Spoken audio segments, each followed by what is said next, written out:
అనుబంధాలు 13వ భాగం. కారు ఎక్కడం జీవితంలో అదే మొదటిసారి ఆమెకు. కారు బయలుదేరే ముందు చిన్నపిల్లలు కొంతమంది కారు చుట్టూ మూగి చేతులతో కారును నిమురుతూ ఏవేవో స్వప్నాలు కంటూ అక్కడే నిలబడ్డారు. కారు ఎక్కి కూర్చోవాలనే ఉబలాటం వాళ్ల లేత కళ్ళలో మెదలడం సరిత గమనించింది. పిల్లలందర్నీ 2-3 రౌండ్లు అటు ఇటు తిప్పండి, ఆ తర్వాత మనం వెళ్దాం అంది సరిత కారు దిగుతూ. ఎక్కండి ఎక్కండి కారు, మీరు బాగా కష్టపడి చదువుకుని జీవితంలో స్థిరపడి కారు కొనుక్కోవాలి, పిల్లల్ని ఉత్సాహపరుస్తూ అన్నాడు అభిషేక్. కారులో అటు ఇటు తిరిగాక కేరింతలు కొడుతూ ఆశ్రమంలోకి వెళ్ళిపోయారు పిల్లలు. సరిత కారు ఎక్కి కూర్చున్నాక, ఈ కారు నేను సంపాదించిన డబ్బుతోనే కొన్నాను. మాకు బోల్డెన్ ఆస్తిపాస్తులున్నాయి. 40 ఎకరాల మాగాని ఉంది. 4-5 మేడలు ఉన్నాయి. 2 సినిమా థియేటర్లు ఉన్నాయి. ఆ ఆస్తుల మీద వచ్చే ఆదాయం అంతా ఆసుపత్రి అభివృద్ధికే ఖర్చు పెడుతున్నాను. డాక్టర్ సుందరం గారే నాకు ఆదర్శం అన్నాడు అభిషేక్ కారు స్టీరింగ్ తిప్పుతూ. అతని భుజం మీద తలవాల్చి, మీకు అన్నీ ఉన్నాయి, అందం ఉంది, ఆస్తి ఉంది, మంచి పేరు తెచ్చుకుంటున్న డాక్టర్ మీరు. నేనంటే మీకు ఎందుకు అంత ఇష్టం? పెద్దగా అందగత్తెని కాదు, అనాథాశ్రమంలో ఉంటున్న దాన్ని. రోజురోజుకి నా మీద ఆరాధనా భావం మీ కళ్ళల్లో పెరుగుతూనే ఉంది కానీ తరగడం లేదు. అది నిజంగా నా అదృష్టం అంది సరిత. నీ చుట్టూ నిర్మలమైన సౌందర్యం ఆవరించుకుని ఉంటుంది సరు. సంపెంగల సౌరభం వస్తూ ఉంటుంది. అందరికీ ఆ సౌరభం గురించి తెలియదు. నీ మనసు చదివిన వాడికి, నీ హృదయంలో చోటు ఉన్నవాడే ఆ సౌరభాన్ని పసిగట్టగలుగుతాడు. పూలలాగే స్త్రీలు సుకుమారంగా ఉంటారు. పూలంటే ఎవరు మక్కువ చూపుతారో వారికి మగువ మనసు బాగా అర్థమవుతుంది. నువ్వు అందగత్తివి కాదని ఎవరన్నారు? వనమయూర్లా నా గుండెలో వలపనాట్యం చేస్తూ ఉంటావు చెప్పుకుపోతూ ఉన్నాడతను. డాక్టర్ గారికి వలపు పాఠాలు బాగానే వచ్చు. వలపు శాస్త్రంలో డాక్టరేట్ పుచ్చుకున్నట్లున్నారు అంది సరిత చిరునవ్వులు చిందిస్తూ. ఆమె చెక్కిళ్ళు అరుణిమ దాల్చాయి. అందమైన భవంతి ముందు కారు ఆగింది. పోట్కోలో నిలబడి ఎటువైపు చూసినా రకరకాల పూల మొక్కలు తలలు ఊపుతూ స్వాగతం పలుకుతున్నట్లు కనిపించాయి.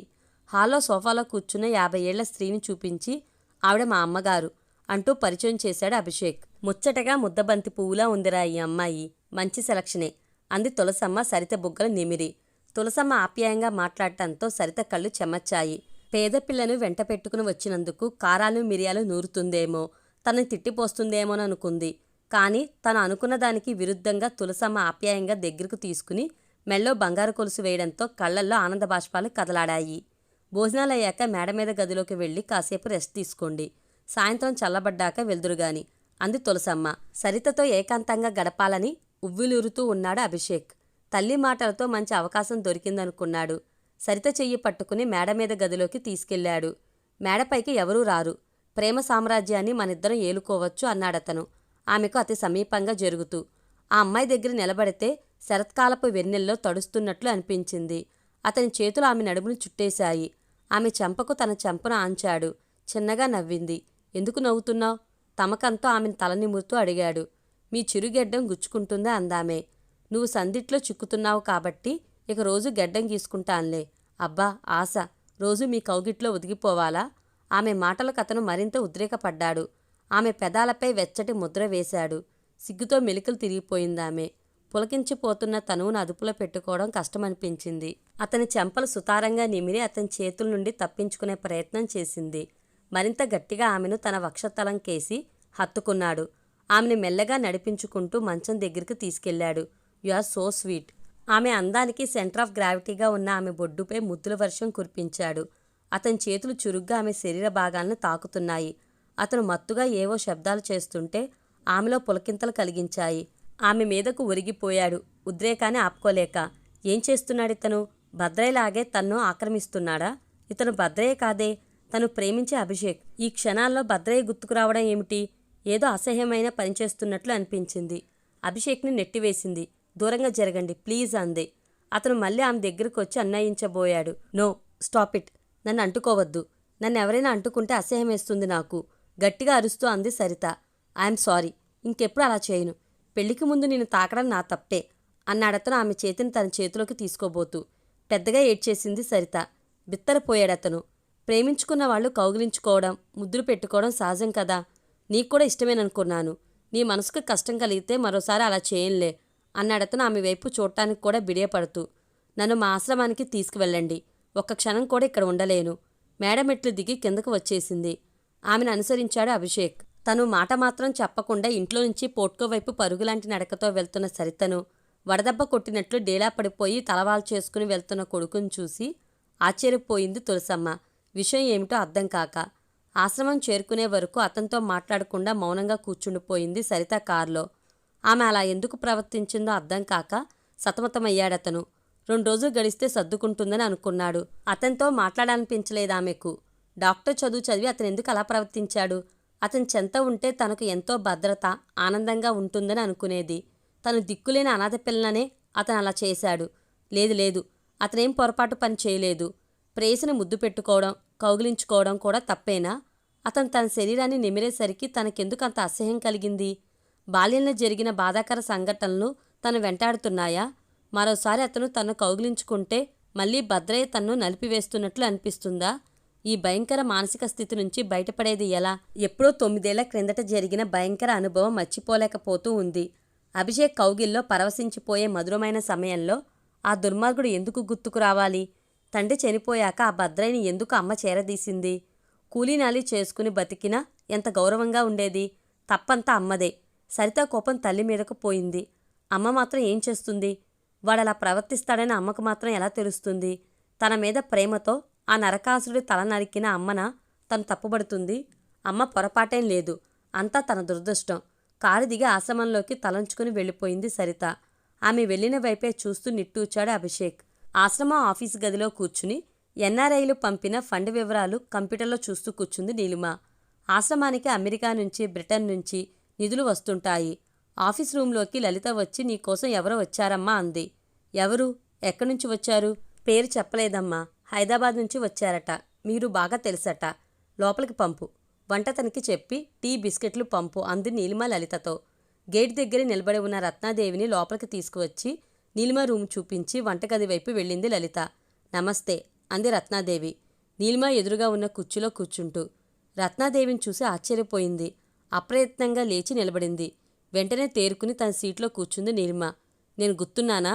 అడిగింది రత్నాదేవి. రత్నాదేవి వైపు చూసింది నీలిమ. మనిషి చిక్కిపోయినట్లు కనిపించింది. వెనుకటి దర్పం, శరీరంలో ఉండే మెరుపు కనిపించలేదు. ఒంటి మీద బంగారు ఆభరణాలు కనిపించలేదు. ఎప్పుడు సిల్క్ చీరలు, పట్టు చీరలో కట్టుకునే ఆమె కాటన్ చీరలో కనిపించింది.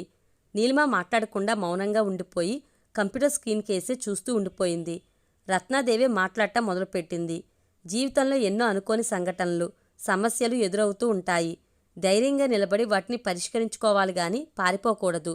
మా బావంటే నాకు ఎంతో ఇష్టం. చనిపోయిన మా బావ పోలికలు నవీన్లో కనిపించాయి. నవీన్ అంటే అభిమానం, ప్రేమ ఏర్పడింది. నా ఆకర్షణలో పడి నా చుట్టూ తిరిగినా నీ మీద ప్రేమ, అనురాగం ఉన్నాయని గ్రహించాను. మీ ఇద్దరి అన్యోన్యతకు భంగం కలగకుండా మీ కుటుంబంలో నేను ఓ సభ్యురాలుగా గుర్తింపబడాలని తహతహలాడాను. నవీన్ ఆర్థికంగా ఎదగడానికి సహాయపడ్డాను. మేమిద్దరం ఒకే గదిలో ఉన్నా అతనితో శారీరక సంబంధం ఏర్పరచుకోవడానికి ఉత్సుకత చూపలేదు. మా ఇద్దరి బంధం పవిత్రంగా ఉండాలని నా తాపత్రయం చెప్పుకుపోయింది. విసుగ్గా తల ఎత్తి రత్నాదేవి వైపు చూసింది. ఇవన్నీ నాకెందుకు చెప్తున్నారు? మిమ్మల్ని నేనేం వివరణ అడగలేదే. మీకు నచ్చిన దారిలో మీరు వెళ్తున్నారు. అడ్డు చెప్పాల్సిన అవసరం నాకేముంది అంది నీలిమ. నేను నడుస్తున్న దారి ముళ్లదారని నువ్వు నవీన్ని వదిలి ఈ ఊరు వచ్చినప్పుడు తెలుసుకున్నాను. మీ పచ్చటి సంసారంలో చిచ్చు పెట్టానేమోననిపించింది. అందుకే నవీన్కి దూరంగా జరగాలని నిశ్చయించుకున్నాను. సుబ్బారావనే నటుని చేరదీశాను. అతనితో చనువుగా ఉన్నట్టు నటించాను. నా ప్రియుడిగా నటించడానికి అతనికి నెల నెలా జీతం ఇచ్చేదాన్ని. నవీన్కి ఈష కలిగింది. ఎప్పుడూ సుబ్బారావు నా చెంత ఉండటం నచ్చలేదు. సుబ్బారావుని కొట్టించాడు. జైలు పాలయ్యాడు. నేనే తెర వెనక ఉండి నవీన్కి బెయిల్ వచ్చే ఏర్పాట్లు చేశాను. నేనంటే నవీన్కి అసహ్యం కలిగేటట్లు చేయడంలో సఫలీకృతురాలనయ్యాను. నేను ఇవన్నీ చేసింది నీకు అతను దగ్గరవుతాడనే. మీ ఇద్దరి మధ్య దూరం పెరుగుతూనే ఉంది. సంవత్సరాలు గడిచినా తన్ను వదిలిపెట్టి వెళ్ళిపోయిందని, పరాయి స్త్రీతో సంబంధం పెట్టుకున్నాడని అతని మీద నీకు కోపం. మీ ఇద్దరి మధ్య ఓ పెద్ద అగాధాన్ని సృష్టించింది నేను. మళ్ళీ మీ ఇద్దరు కలిసి అన్యోన్యంగా ఉంటే సంతోషపడే వ్యక్తుల్లో మొదటి వ్యక్తిని నేనే. చెప్పడం ఆపేసింది లలిత బిస్కెట్స్, టీ తీసుకురావడంతో. నాకు షుగర్ ఉంది. షుగర్ లెవెల్ పడిపోయి కళ్ళు తిరుగుతున్నట్లు అనిపించింది. నేనే పంచదార వేసిన టీ, బిస్కెట్స్ కావాలని అడుగుదామనుకున్నాను. నువ్వే తెప్పించావు. థ్యాంక్స్ అంది బిస్కెట్ నోట్లో పెట్టుకుంటూ. లలిత వెళ్ళిపోయాక మళ్ళీ చెప్పడం మొదలుపెట్టింది రత్నాదేవి. స్వచ్ఛమైన ప్రేమ అసూయపడదు. ప్రేమ స్వార్థం కోరదు. ఇతరుల మీద ఆరోపణలు చేయదు. మళ్ళీ మీరిద్దరూ ఒకటవ్వాలి. అదే నా కోరిక. నీకు తెలుసో తెలియదో నువ్వు హైదరాబాద్ నుంచి వచ్చేశాక నేను నవీన్తో మాట్లాడలేదు. అతను మా ఇంటికి వస్తే ఏదో ఒక వంక చెప్పి అతన్ని కలిసేదాన్ని కాదు, దూరంగా ఉంచేశాను అంది రత్నాదేవి. ఎందుకనో మొదటిసారిగా రత్నాదేవి మీద సదభిప్రాయం ఏర్పడింది నీలిమకు. ఆమె చెప్పేది నిజమే. అంత దూరం నుంచి వచ్చి ఆ విషయాలన్నీ తనకు చెప్పాల్సిన అవసరం ఏముంది ఆమెకు? ఆయన ఇప్పుడెలా ఉన్నారు? అడిగింది నీలిమ. ఇల్లాలు కన్నీరు పెడితే ఇంట్లో సిరి సంపదలు ఉండవట. నువ్వు వెళ్ళిపోయాక సంపాదించిందంతా పోగొట్టుకున్నాడు. మళ్ళీ మెకానిక్గా బ్రతుకుబండి లాగే ప్రయత్నంలో ఉన్నాడు. ఇప్పుడు అతనికి నీ ఆసరా చాలా అవసరం. నువ్వు పక్కన ఉండాలి. నేను చేరదీస్తే నా మీద లేనిపోని భ్రమలు పెట్టుకుంటాడు. నా చుట్టూ తిరుగుతాడు. అది నాకు ఇష్టం లేదు. అందుకే నేనొక నిర్ణయానికి వచ్చాను. రిషికేశ్లో మా గురువుగారు ఉన్నారు. ఆయన ఆశ్రమంలో కాలం గడపాలని నిర్ణయించుకున్నాను. నా ఆస్తిపాస్తులన్నీ మీకే చెందేటట్లు వీలునామా రాస్తాను అంది రత్నాదేవి. మీ ఆస్తి మాకొద్దండి, కష్టపడి బ్రతకగలం అంది నీలిమ రత్నాదేవి మాటలకు అడ్డొస్తూ. మీకు అవసరం లేకపోతే ఈ ఆశ్రమానికి ఇచ్చేయండి, పేద పిల్లలకు ఉపయోగపడుతుంది అంటూ లేచి నిలబడింది రత్నాదేవి తిరిగి వెళ్ళిపోవడానికి ఉద్యుక్తురాలవుతూ. భోజనం చేసి వెళ్ళండి అంది నీలిమ ఓ కాగితం నీలిమకు ఇస్తూ. ఇందులో రిషికేశ్లో నేనుండే ఆశ్రమం అడ్రస్ ఉంది. మళ్ళీ మీరిద్దరు అన్యోన్యంగా కాపురం చేస్తూ ఎప్పుడైనా నన్ను చూడాలనిపిస్తే అక్కడికే రండి. నువ్వు నన్ను క్షమించావని ఒక్క మాట అంటే సంతోషంగా వెళ్ళిపోతాను అంది రత్నాదేవి చెమర్చిన కళ్ళు తుడుచుకుంటూ.